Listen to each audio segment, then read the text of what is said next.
Väravajoonel. Kunagi kirjutasin ma sellise raamatu soome keeles. Mind aitasid Kalle Voolaid, keeletoimetaja, ja Ivar Lepik, jalgpallispetsialist. Seda raamatut eesti keelde panema. Enne mängu. Olen kõigest varuvärava vaht. Ent mu süda hakkas siiski kõvemini lööma. Võt niimoodi. Kuuled. Kui mõtlesin meie õhtusele kohtumisele Maarjehamni Interiga, ärevusest kippus kõhus keerama nagu iga kord enne mängu, kuigi olen meeskonna tegemisi seni ainult platsi servast jälginud. Kui taevas püsiks pilvitu, paistaks loojuv päike vastaste väravahile väljakul otse silma. Kas täna võib tulla minu päev? Meie esiväravavaht on hooaega küll hiilgavalt alustanud, aga Hese ju teatas viimases trennis tähenduslikku muige saatel, et Veikkausliiga 2 paremat väravahti kuuluvad meie meeskonda. Oli see mingi vihje? Mingisugune lootuse kiir igal juhul. Ehkki juba esindusmeeskonda kuulumine on minu jaoks suur asi, ei ole pingi nühkimine just eriti arendav tegevus. Meeskonna seisukohast ei tohiks olla suurt vahet, kes seekord väravat kaitseb, sest Ahvenamaad tulev tänaõhtune vastane on meist kõvasti nõrgem. Aprillis alanud hooaeg on jõudnud kesta 6 vooru ja ma olen näinud 2 Interi mängu. Erilist muljet ei ole nad avaldanud. Oma hõreda koosseisuga ei peaks neil meie vastu mingit võimalust olema. Püüdsin õhtu peale rohkem mitte mõtelda ja keskendusin selle asemel oma värskele hobile, autojuhtimisele. Ummik oli täielik. Autod liikusid teosammul. Üks Nissan lasi selja taga signaali. Läksin tema arvates vist viimase foori tagant liiga aeglaselt ära. Suva! Mingi Nissani mees mind ei morjenda. Tõstsin jala rahulikult sidurilt ja vajutasin gaasi.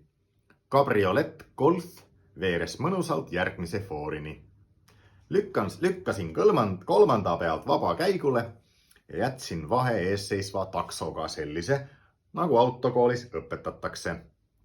Nägin läbi tuuleklaasi eesliikuva auto tagarehve. Need tundusid sedavõrd kulunud, et mina oleks tolle taksojuhi asemel küll uutesse rehvidesse investeerinud.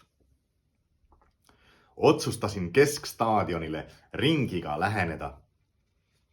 Üksi on mõnus sõita. Ninna tõusis kerget bensiini hõngu ja ma mõtisklesin endamisi, kas see võib sõltuvust tekitada.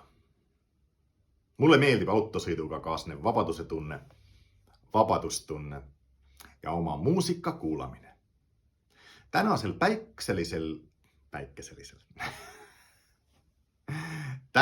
päikeselisel kevadpäeval oli kabriolett peaaegu sama lahe asi kui koht esindusmeeskonnas. Tõeline õnn, et ema on seda 20 aastat vana autot minu jaoks hoidnud. Tõsi, lihtsalt niisamad autovõtmeid mulle muidugi ei andnud, vaid teatas, et pääsen edaspidi golfirooli vaid siis, kui minu hinded on lõputunnistusel sama head, kui olid talvel. Vastasel juhul lubas ta auto juunis müüki panna. Püüdsin küll kaubelda, aga ema jäi endale kindlaks.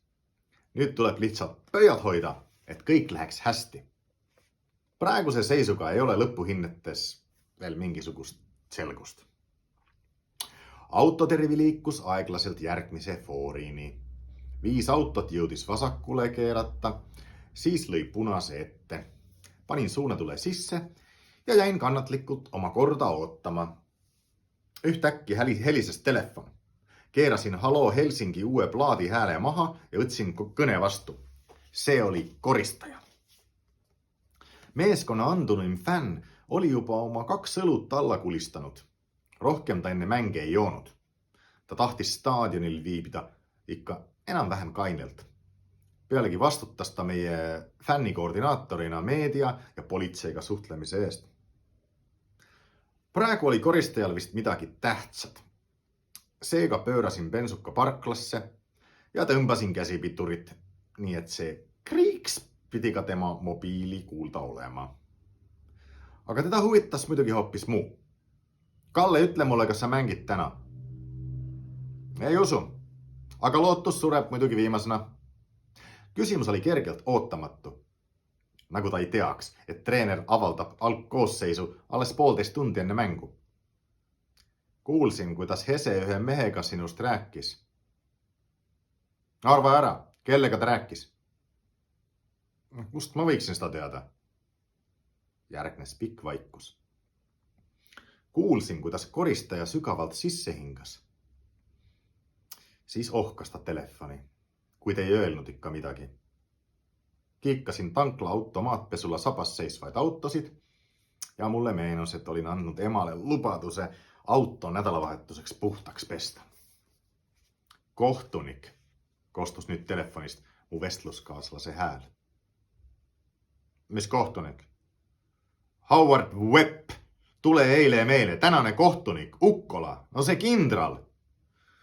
Koristaja tundus närvis olevat.